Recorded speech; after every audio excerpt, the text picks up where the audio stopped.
Study IQ IAS, आपका selection हमारा mission. नमस्कार दोस्तों, लोकतंत्र की सबसे छोटी इकाई व्यक्ति नहीं है, नाम है। क्योंकि आज के डिजिटल लोकतंत्र में अगर आपका नाम लिस्ट में नहीं है तो क्या आप राज्य की नज़र में एग्जिस्ट भी करते हैं क्या? हमारा पूरा का पूरा तंत्र एक त्रिकोण पर, एक पवित्र त्रिकोण पर टिका हुआ है। एक व्यक्ति, एक वोट, एक मूल्य। लेकिन आज भारत के सामने एक शांत गणितीय विसंगति दिखाई दे रही है। हमारे चुनावी इतिहास की हाल में एक सबसे असामान्य घटना घटती है। जो SIR एक नियमित प्रक्रिया पर हुआ करता था, उस SIR को एक व्यापक पैमाने पर देश में आयोजित किया गया। 9 राज्य और केंद्र शासित प्रदेशों के SIR का काम कंप्लीट हो चुका है और उसके परिणाम स्वरूप 1.7 करोड़ लोगों के मतदाताओं के नाम लिस्ट से हटा दिए गए हैं। आप कल्पना करिए, कुछ देशों की जनसंख्या, कुछ देशों को मिलाकर उनकी टोटल जनसंख्या उतनी नहीं होगी जितनी हमारे 9 राज्य और यूनियन टेरिटरीज को मिलाकर 1.7 करोड़ लोगों का नाम काट दिया गया है। देखिए, पहली नज़र में यह आंकड़ा डराता भी है और चौंकाता भी है। लेकिन असली सवाल यह केवल नहीं है कि संख्या बड़ी है, असली सवाल यह है कि संख्या चुप है और यह लोकतंत्र का या तो एक स्ट्रेस फ्रैक्चर है या फिर यह एक ज़रूरी एडमिनिस्ट्रेटिव क्लीनअप है। और आज की इस वीडियो में हम यही समझने का प्रयास करेंगे कि एग्जैक्टली ये है क्या। क्योंकि एक तरफ लोकतांत्रिक सिद्धांत है, 1 पर्सन 1 वोट का, दूसरी तरफ एक एडमिनिस्ट्रेटिव रियलिटी है, डुप्लीकेट, डेड और डिफंक्ट वोटर्स को हटाया जाना। तो आज हम इसी बारीक रेखा को समझने का प्रयास करेंगे और समझते हैं कि क्या हुआ है और कैसे हुआ है। देखिए, सबसे पहली चीज SIR है क्या? SIR को समझिएगा। SIR एक नियमित प्रक्रिया है, ठीक है, जो कि प्रशासनिक रखरखाव की प्रक्रिया है। इसमें जो वोटर लिस्ट होती है उसकी जांच पड़ताल की जाती है और उसके बाद जो डेड वोटर्स हैं, डुप्लीकेट वोटर्स हैं, उनको हटाया जाता है और यह प्रक्रिया सामान्यतः होती रही है। लेकिन अब जब की जा रही है तो यह केवल प्रशासनिक रखरखाव नहीं है। क्योंकि देखिए, ध्यान दीजिएगा, राजनीति विज्ञान में तटस्थ जो शब्द है ना, प्रशासनिक कार्य में तटस्थता जैसी कोई चीज होती नहीं है, कही जाती है, प्रैक्टिकली नहीं होती है।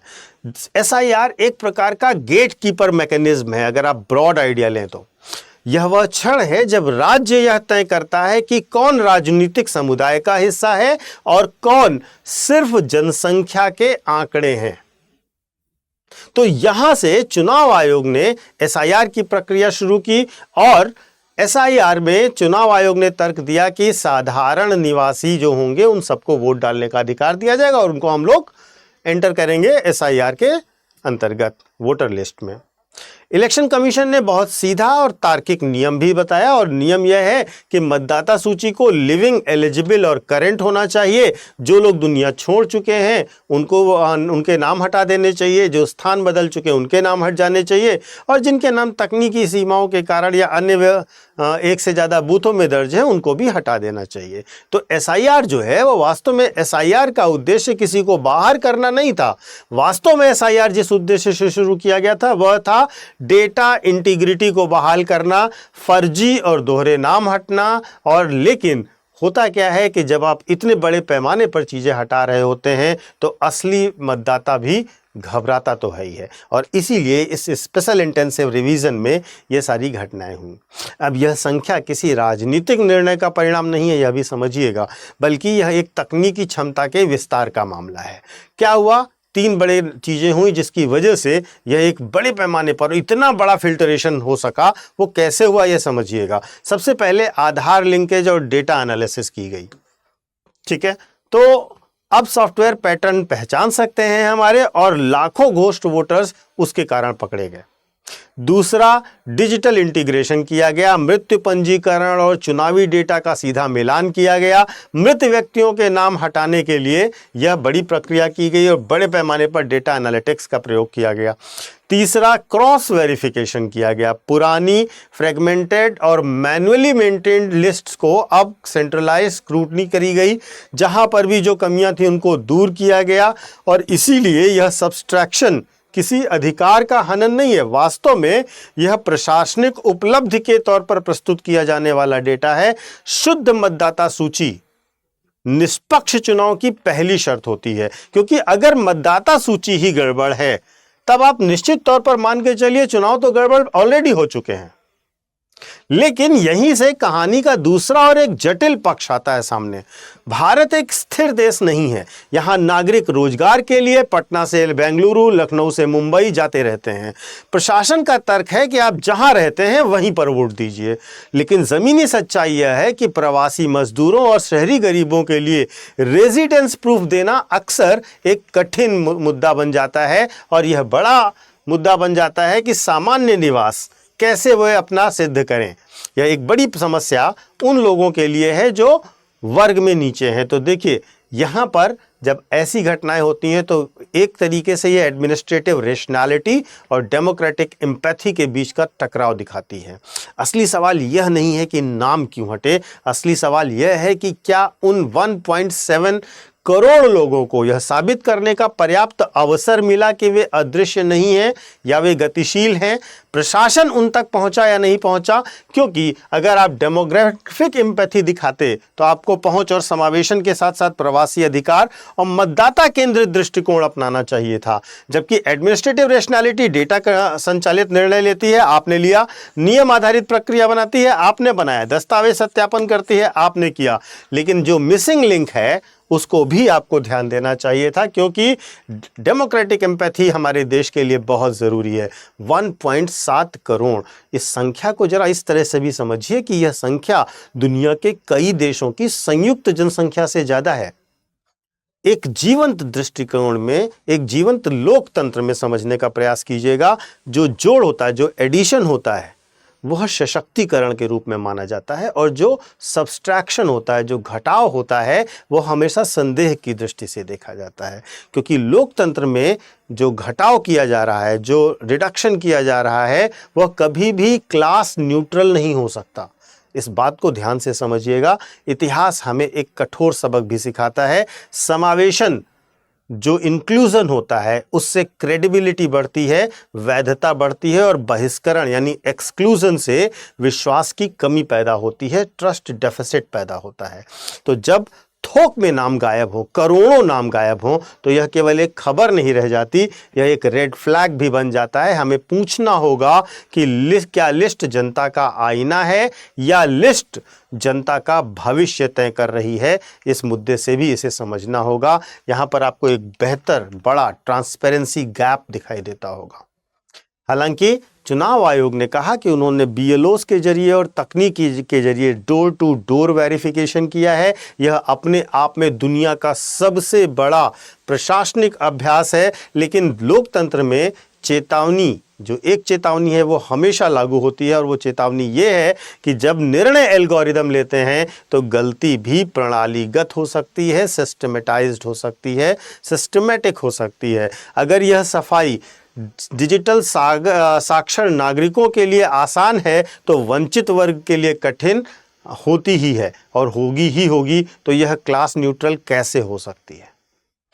यही है ट्रांसपेरेंसी का गैप, जहां पर जिसको भरना हमारे देश के लिए आवश्यक था। क्योंकि संस्थागत विश्वसनीयता केवल इरादों से नहीं आती, यह दिखने वाली निष्पक्षता से भी आती है। और यहाँ पर यह बहुत ज़रूरी है कि हमें इस ट्रांसपेरेंसी को गैप को भरना होगा कि जनसाधारण सक्रिय था, क्या डेटा नागरिक हितैषी है, और सबूत का बोझ किस पर है, नागरिक पर या संस्था पर।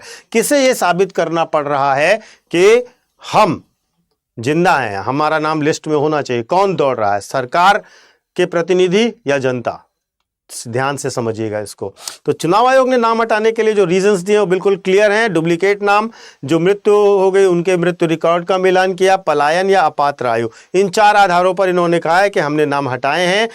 तकनीक रूप से ये सारे तथ्य सही हैं, कोई भी त्रुटि नहीं है। दार्शनिक रूप से थोड़ी सी समस्या है, इसमें संकट है बर्डन ऑफ प्रूफ का, सबूत के बोझ का। एक नागरिक केंद्रित मॉडल में, जो मैं आपसे कह रहा था, वहां पर राज्य सुनिश्चित करता है कि आप गिने जाएं, लेकिन नौकरशाही केंद्रित मॉडल में नागरिक को बार बार यह साबित करना पड़ता है कि वह जीवित है, उसका नाम लिस्ट में होना चाहिए। तो हम किस मॉडल पर चल रहे हैं, इस पर भी, और यही वैचारिक प्रश्न भी है। तो भारत में क्या राज्य जो लोकतांत्रिक सहानुभूति है, डेमोक्रेटिक एम्पैथी है, उसके साथ आप तक पहुंचता भी है, या उसने एक एल्गोरिदम की ठंडी सटीकता के साथ प्रशासनिक तर्कसंगतता को लागू कर दिया है? इस प्रश्न पर भी आपका कमेंट अवश्य चाहूंगा मैं। देखिए, मुख्य चुनाव आयुक्त की हम जब बात करते हैं, चुनाव आयोग जैसे संस्थानों की बात करते हैं, तो हमें एक बात हमेशा ध्यान रखनी चाहिए कि वह है स्पष्टता की। लोकतंत्र वास्तव में टू वे कॉन्ट्रैक्ट है। एक तरफ संस्था की जिम्मेदारी है कि वह प्रक्रिया को सरल रखे, पारदर्शी रखे और पहुंच योग्य रखे। दूसरी तरफ नागरिक की भी यह जिम्मेदारी है कि वोटर हेल्पलाइन ऐप जैसे ऐप्स का प्रयोग करे, जागरूक रहे और समय समय पर खुद भी चीज़ों की जांच करती रहे। तो यहाँ पर देखिए, ध्यान रखिएगा, जो वैधता है वो केवल कानून बना देने से या कानून के अनुपालन करा लेने से नहीं आती है, भरोसे से आती है वैधता। और भरोसे के लिए वह नागरिकों को महसूस करना भी ज़रूरी है कि कानून हमारे साथ है, कानून हमारे विरोध में नहीं है, कानून हमें परेशान करने के लिए नहीं। तो इन ऑल अगर मैं कहूँ तो 1.7 करोड़ लोगों का नाम कटना अपने आप में किसी बड़े लोकतांत्रिक संकट का प्रमाण नहीं है। इसे डेमोक्रेटिक मेंटेनेंस के रूप में देखा जाना चाहिए। एक स्वस्थ लोकतंत्र के लिए बड़ी सूची से कहीं ज़्यादा ज़रूरी है सही सूची। और लेकिन यह भी उतना ही सच मानिएगा कि मतदाता सूची से सिर्फ नाम नहीं कटते हैं, कभी कभी एक नागरिक का राजनीतिक अस्तित्व भी कट जाता है। तो इसीलिए हर सुधार प्रक्रिया को मानवीय संवेदनाओं के साथ देखना चाहिए और उसको उसी प्रकार से ट्रीट करना चाहिए। आप भी बताइएगा कि अगर आपका नाम मतदाता सूची से हट जाए, मेरे प्रश्न का उत्तर जरूर कमेंट करके दीजिएगा कि अगर आपका नाम मतदाता सूची से हट जाए तो क्या सिस्टम को आपको ढूंढना चाहिए या आपको सिस्टम तक पहुंचना चाहिए? आप किस प्रकार की लोकतांत्रिक प्रक्रिया के पक्ष में हैं? इसका जवाब अवश्य दीजिएगा, एक छोटा कमेंट करके दीजिएगा नीचे। और मैं आपको अपने सोशल मीडिया हैंडल्स बता देता हूं। यूपीएससी मेंटर पंकज सर, इस नाम से आप मुझे टेलीग्राम और इंस्टा पर कनेक्ट कर सकते हो, जहां पर आपको मेरे वीडियोस के लिंक मिल जाएंगे। और सबसे खास बात, हमारे यहाँ फाउंडेशन बैचेस P2I लॉन्च हो रहे हैं। प्रीलिम्स टू इंटरव्यू बैचेस हैं 2027 और 2028 के लिए। ये बैचेस आपको हिंदी, इंग्लिश और इंग्लिश माध्यम में मिल जाएंगे। सबसे इम्पॉर्टेंट बात यह है कि इस समय चल रहा है आपका क्रिकेट वर्ल्ड कप और इसीलिए चल रही है पावर्स प्ले सेल, जिसके अंतर्गत आपको फ्लैट 50% ऑफ दिया जा रहा है हमारे कोर्सेज पर। और ये ऑफ आपको तब मिलेगा जब आप PK लाइव कोड का इस्तेमाल करेंगे। महत्वपूर्ण रूप से ध्यान रखिएगा कि इस पूरे कोर्स में आपकी जो तैयारी कराई जाती है वो बहुत बेसिक लेवल से शुरू कराकर पूरे फाइनल राउंड तक कराई जाती है, एडवांस लेवल तक कराई जाती है। इसमें आपको 18 बुक का set, regular classes, mentorship, residential program, scholarship, बहुत ढेर सारी चीज़ें हैं जो मिलती हैं। और उसकी डिटेल्स आप एक बार ज़रूर जाके देखिएगा। हमारे ऐप पर आप जाके देख सकते हो, वेबसाइट पर देख सकते हो, या नीचे कमेंट में लिंक दिया होगा उस पर देख सकते हो। ज़रूर देखिए एक बार। और उसके बाद डिस्काउंट ऑफर है, उसका फ़ायदा भी लीजिए, 50% ऑफ भी मिल जाएगा। और सबसे मज़ेदार बात, PK लाइव कोड याद रखिएगा क्योंकि उसी से वो ऑफ मिलेगा, ठीक है। लेकिन जल्द से जल्द शुरू कीजिए, बेहतर ढंग से शुरू कीजिए। शुभकामनाएं। जय हिंद। स्टडी IQ IAS, आपका सिलेक्शन हमारा मिशन।